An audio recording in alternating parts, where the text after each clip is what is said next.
বিসমিল্লাহির রহমানির রহিম। নাহমাদুহু ওয়া নুসাল্লি আলা রাসূলিহিল কারীম। আম্মা বাদ।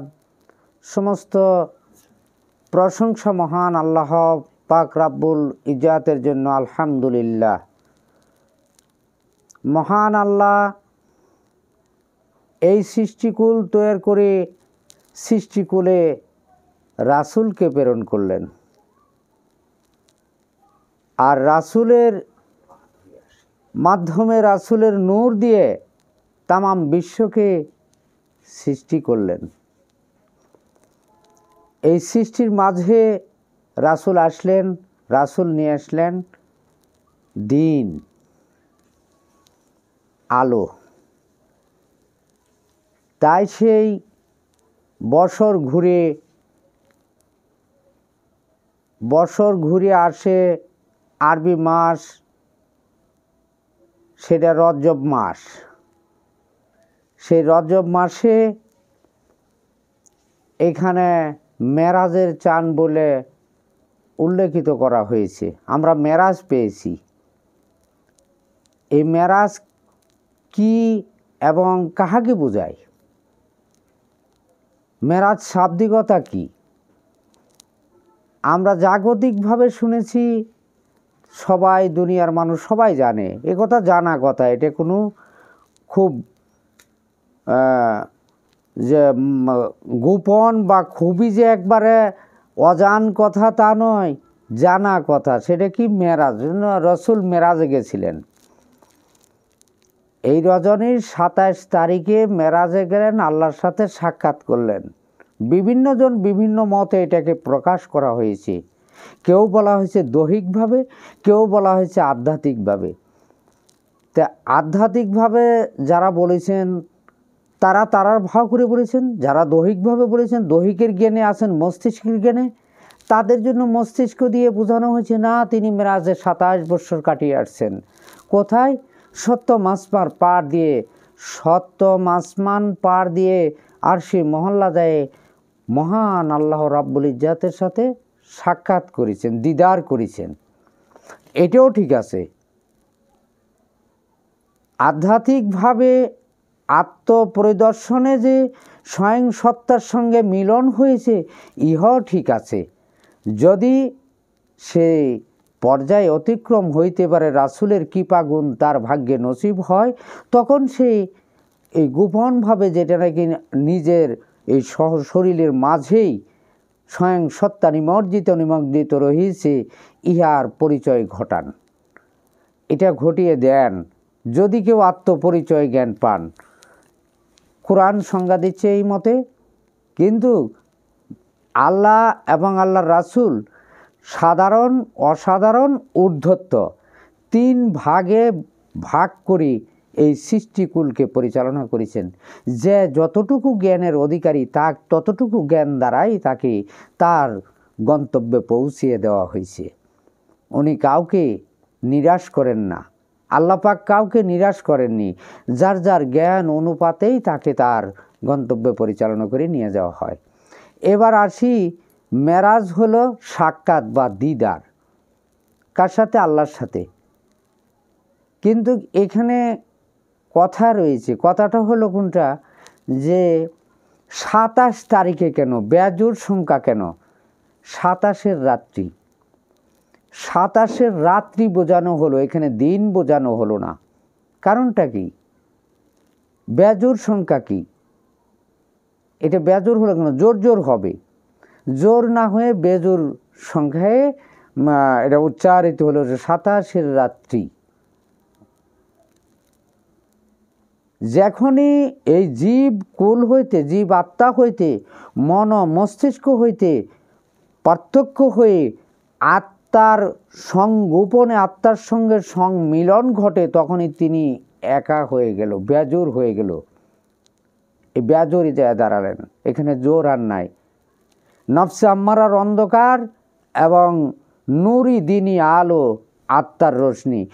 এবার রাতকে দিনে পরিণত করে নিলেন।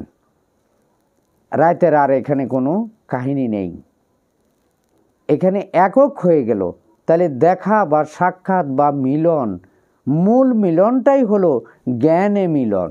জ্ঞান নয়নে যদি আত্মপরিদর্শন ঘটে তবে গাই হলো দিদার, তবে গাই হলো মিলন, তবে গাই হলো পবিত্র বা পরিত্রাণ, নচেত কোনো পরিত্রাণের উপায় নেই। তাই বলা হয়েছে এই বিশ্বব্রহ্মাণ্ডে নবমণ্ডে যা কিছু রয়েছে তদ সমুদয় রয়েছে মানব ভাণ্ডে। যদি স্রষ্টার মূল গুণ ও নিসবতকে কেউ বুঝতে চায় বা পরিদর্শন করতে চায় বা সেই দিদারে এলাহিতে যদি পরিণত হইতে চায় তবে গাই যাও রাসূল প্রেমে। আর রাসূল এই জীবনকে উজাড় করে দিয়ে এই আল্লাহর প্রেমে তিনার এই জাগতিক মুহাম্মাদি দেহকে দেখিয়ে দিয়ে গেছেন এই সৃষ্টিকুলের সাধ্য এবং সাধনা করে, ধ্যান করে বা মরাকাবা মুশাহাদা করে। এটা আমাদের জন্য উনি করে গেছেন। তাই আমাদের দেহ পেয়েছি, আর দেহের মালিক হলো আল্লাহ। সে আলো, সে নূরই তাজেল্লা, সে নূরই তাজেল্লা রয়েছে দেহের মাঝে। দেহ যখন এখানে তার মাঝে এই মস্তিষ্কে ওই জ্ঞান আসবে যে আমি কিছু নয়, এক আল্লাহই সর্বশক্তিমান, আমাকে সৃজন করেছে আল্লাহ। তখনই আল্লাহর উদ্ঘটন ঘটে, তখনই আল্লাহর খোঁজাখুঁজি শুরু হবে দেহের। এই জ্ঞান উপলব্ধি হইতে গেলে রাসূলের দরকার। রাসূলই সেই জ্ঞানের মূল মূর্তি এবং পূর্ণ প্রতিচ্ছবি। আর রাসূল প্রেমেই তখন আল্লাহর প্রেম উৎপত্তি হয়। আল্লাহর প্রেম উৎপত্তি হলে আল্লাহ নিজেই তখন বডিকে সংগোপনে আপন করে নিয়ে তার দর্শন দেয়। তাই বডির কোনো কিছু কর্তৃত্ব নেই, আর বডি কোনো দিন কোনো কিছু দেখতে পারেন না, করতে পারেন না। আমার আল্লাহ রাব্বুল ইজ্জাত সন্তুষ্ট হইয়া তার প্রেম ভক্তি মহাব্বতের গুণে তখন আল্লাহ নিজেই তাকে সাক্ষাৎ দেন এবং মিলন হয়ে তখন আল্লাহ তার করে নেন। কাকে? এই বডিটাকে। যেমন আমার রাসূলকে করে নিয়েছেন, রাসূল করে দেখে গেছেন। তাহলে 27 দিনগত রাত্রি, দিন নাই রাত্রি আসছে, নফসের অন্ধকারের মাঝে তিনি উদিতমান হয়ে যাওয়ার পরে তখন আর রাত্রি থাকে না, তখন শুধু দিন আর দিন। এখানে এই সূর্য উদয় যখন হয়ে গেল চিরদিনের জন্য, আত্মসূর্য যখন উদয় হয়ে গেল, ওই আলো যখন বিকশিত হয়ে গেল, উদিতমান হয়ে গেল, তখন আর বডির আর তখন রাত্রি থাকে না, দিন ও রাত্রি সমান হয়ে গেল, একাকার হয়ে গেল। তাই কেউ বলছে সপ্তম আসমান পার দিয়ে, ইহারও সাক্ষী আছে, ইহারও প্রমাণ রেখেছে। আবার কেউ বলছে যে না, এটা এই দেহের মধ্যেই মেরাজ হয়েছে। তাই গুরু হলো এবার রাসূল পাক সাল্লাল্লাহু আলাইহি ওয়াসাল্লামের এই তরিকা সিলসিলা মুজমাইল মোতাবিক রাসূল প্রেমে যার জীবন উৎসর্গ করেছে, দয়ার রাসূলের প্রেমের মাধ্যমে দয়াল দাতা আল্লাহ তার বন্ধু করে নিছেন ওই প্রেমিককে।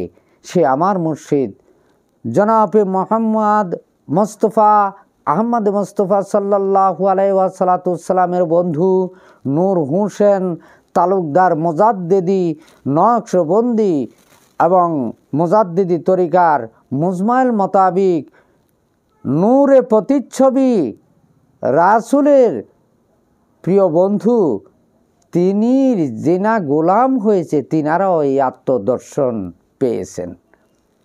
তিনাকে যারা এই আত্মার চেয়ে অধিক ভালোবাসতে পারেছেন তিনারাও এই আত্মদর্শন ঘটিছে, এই মেরাজের সংগোপনে তারা উপনীত হয়েছেন ইনশাল্লাহ। তাই মেরাজ হলো সাক্ষাৎ বা মিলন কার সাথে? আত্মদর্শনের সাথে, আত্মার জ্ঞানের সাথে। যখন নাকি এই জ্ঞান গোটা বডিতে বিকশিত হলো তখনই দেহটা অন্ধকার হইতে বেরিয়ে আলোর কিরণে পতিতমান হয়ে গেল, উদিতমান হয়ে গেল বা প্রতিষ্ঠিত হয়ে গেল। সে সর্বদা সর্বসময় মেরাজের উপরেই সেই অবস্থান করবে। তাই 27 আর নাই, এবার এক। এই একের উপরেই বাকি দিনগুলা, এই দিনের মধ্যে, আলোর মধ্যে, নূরের মধ্যে সে অবস্থান করবে। সেটা হলো গুরু রূপ নিয়ে। ওই গুরু রূপেই তখন মিলবে স্বয়ং সত্তা আল্লাহ পাক রাব্বুল আলামিনের জাতি নূরে দর্শন। এটার নাম হলো মেরাজ।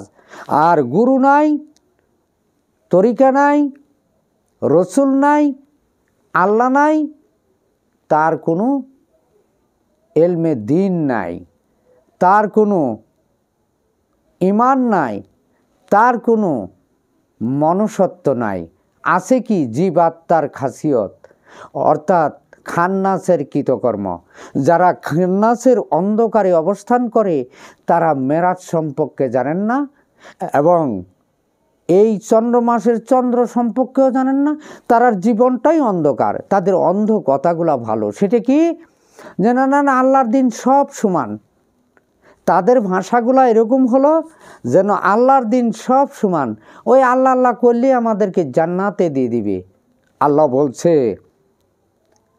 আমার হাবিব যা করেছে, এই সৃষ্টিকুলে হাবিব করে যা দেখিয়ে গেছেন, আমার হাবিবের কাছে উছিলা নিয়ে আমার হাবিব যেভাবে অনুসরণ করেছেন, যেভাবে অনুকরণ করেছেন, এইভাবে যাহারা করবে তাহারাই আমার বান্দায় পরিণত হয়ে যাবে। আর আমি আল্লাহ তাদেরকে উদ্ধার করব, পরিত্রাণ করে নিব। আর যাহারা নাকি আমার রাসূলকে মানেন না, অনুকরণ করেন না, তাহাদেরকে আমি চিনব না, আমি চিনি না। চিনে কে? তাদেরকে চিনে আল্লাহর একটা বাতিল শক্তি, সেটা হলো খান্নাস। তারা হলো খান্নাসের দলভুক্ত। খান্নাস তাদের উস্তাদ, খান্নাস তাদের মালিক। অর্থাৎ আল্লাহ ছাড়া বাতিল কার্যক্রম তাদের মধ্যে অবস্থান করবে। তাই তাদের দিন ও রাত্রি আছে। আর যখন নাকি কোনো ব্যক্তি রাসূলের গোলাম হয়ে গেল, তখন আল্লাহর প্রেমিক হয়ে গেল।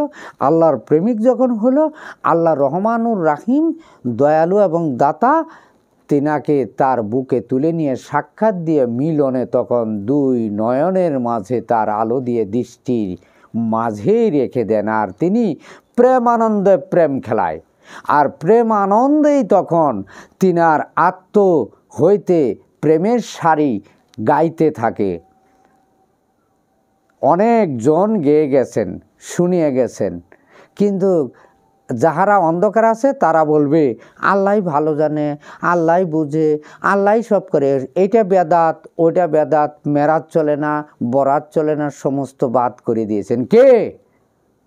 তিনি হলেন ওই যে আব্দুল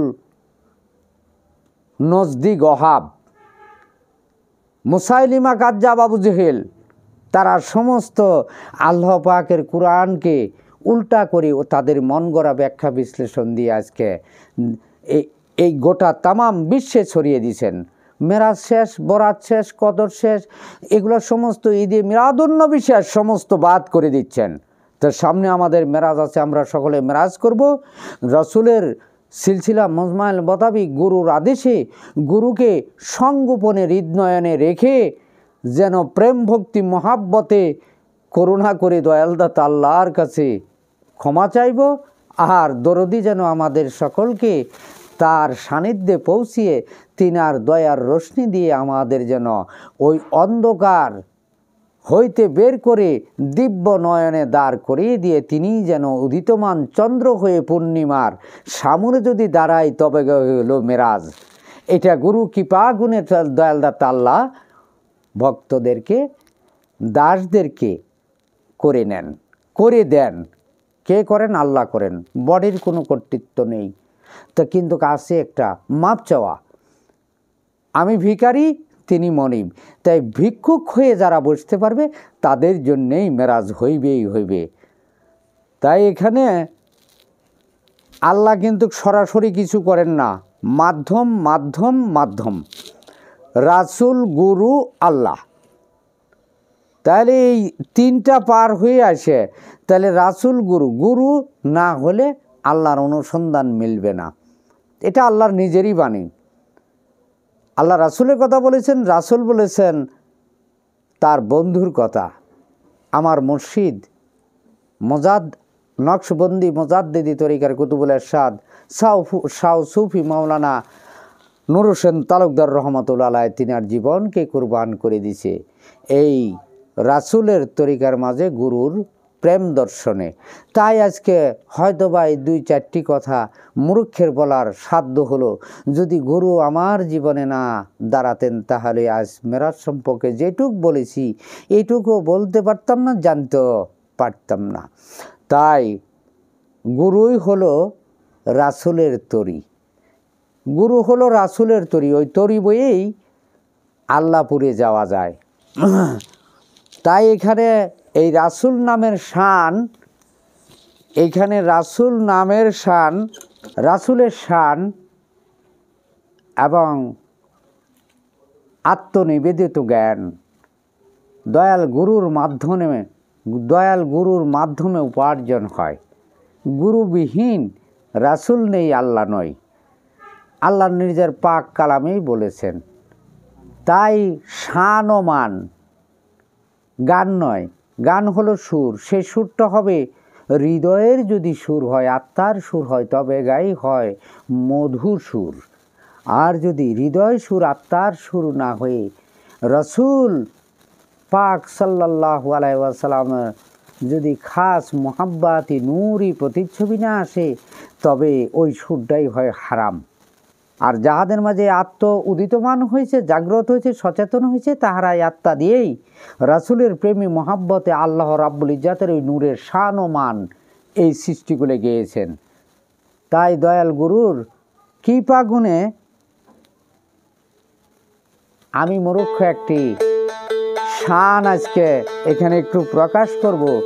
দয়াল দাতা আল্লাহ যদি তিনার পাক দরবারে কবুল করে, তবে গাই হবে মান। হা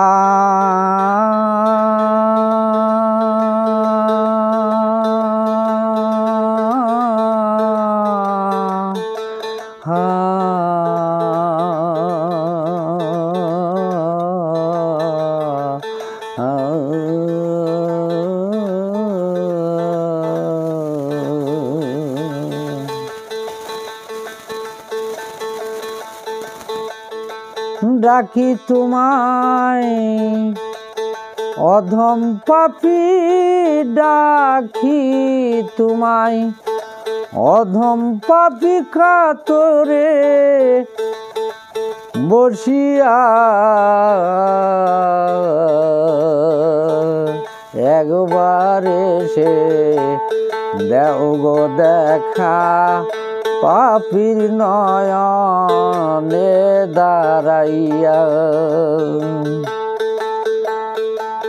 গুরু হলো নবীর তরি, গুরু হলো নবীর তরি, বলছে আল্লাহর পাক কোরআন। ধর গুরু কর শরণ, মরণ জ্বালা থাকবে না। গুরু হলো নবীর তরি, গুরু হলো নবীর তরি, বলছে আল্লাহর পাক কোরআন, বলছে আল্লাহর পাক কোরআন। ধর গুরু কর শরণ, ধর গুরু কর শরণ, মরণ জ্বালা থাকবে না। গুরু হলো নবীর তরি, বলছে আল্লাহর পাক কোরআন। গুরু হলো নবীর তরি, বলছে আল্লাহর পাক কোরআন।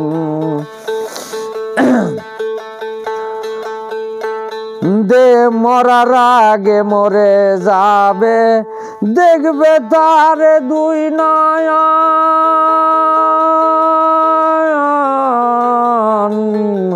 মরার আগে মরে যাবে, দেখবে তারে দুই নয়ন। হাসি মুখে বিদায় নিবে, হাসি মুখে বিদায় নিবে, কবর হবে ঠিকানা রে, কবর হবে ঠিকানা।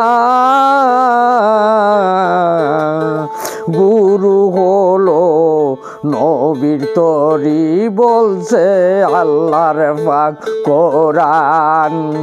গুরু হলো নবীর তরি, গুরু হলো নবীর তরি, বলছে আল্লাহর পাক কোরআন, বলছে আল্লাহর পাক কোরআন, বলছে আল্লাহর পাক কোরআন। ধর গুরু কর শরণ, ধর গুরু কর শরণ, মরণ জ্বালা থাকবে না।